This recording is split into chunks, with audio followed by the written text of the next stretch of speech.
Hello good morning. तो सुबह के 10 बजे है तो मैं बना रही हूँ हेयर मास्क या बोल सकते हैं केराटिन, हेयर केराटिन। क्योंकि मेरे हेयर ख़राब हो गए थे तो मैं जब ब्यूटी पार्लर गई तो मेरा हेयर केराटिन किया 3000 में।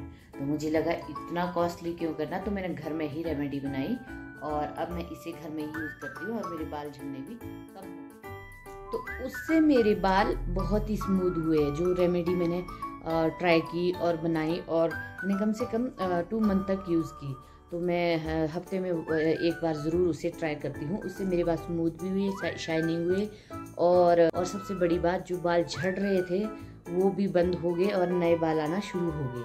तो मैं आपको भी वो रेमेडी बताती हूँ। तो आइए चलते हैं।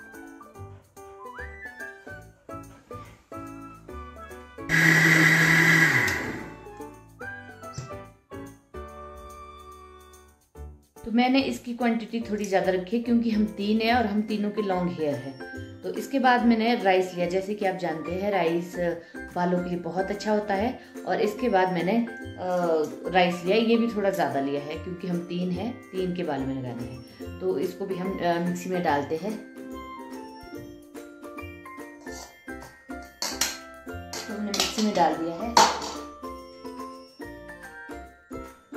और ये दूध डाला है इसमें।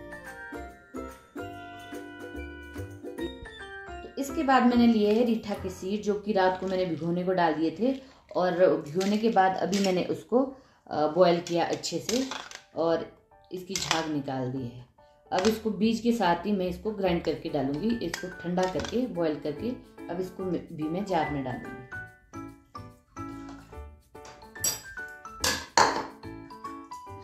और इसको ढक्कन लगा के बिल्कुल बारीक पीसूंगी।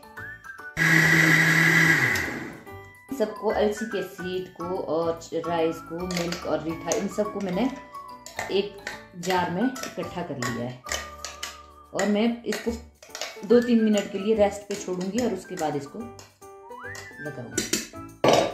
इसका पेस्ट ऐसे बना है और ये मैं अब अपने बालों में और अपनी बेटियों के बालों में लगाऊंगी और इससे बाल बहुत ही स्मूथ सिल्की बनते हैं। आप इसको ज़रूर ट्राई करें। और इसमें एक चीज़ डालने को रह गई है, वो अभी बताती हूँ। तो ये रह गया था, अगर आपके पास एलोवेरा का पौधा है तो उससे निकाल के डालें, नहीं तो एलोवेरा जेल भी चल पड़ेगा। तो मैंने इसकी क्वांटिटी ज़्यादा ही रखी है क्योंकि हम लगाने वाले बहुत हैं। अब मैं इसको लगा के दिखाती हूँ, थोड़ी देर रेस्ट पे छोड़ूंगी, उसके बाद लगा के दिखाऊंगी। तो ये मैंने अप्लाई कर लिया अपने बालों में। अब मैं अपनी बेटी के बालों में लगा रही हूँ और इसे फिर 15 मिनट के लिए ऐसे ही रहने दूंगी। उसके बाद वॉश कर लूंगी और फिर आपको दिखाऊंगी इसके रिजल्ट। तो अब मैं इसको अपनी बेटी के बालों में भी लगा रही हूँ क्योंकि इसके बाल भी बहुत झड़ रहे हैं, इसके बहुत झड़ रहे हैं, तो इसलिए मैं इसके बालों में भी लगा रही हूँ।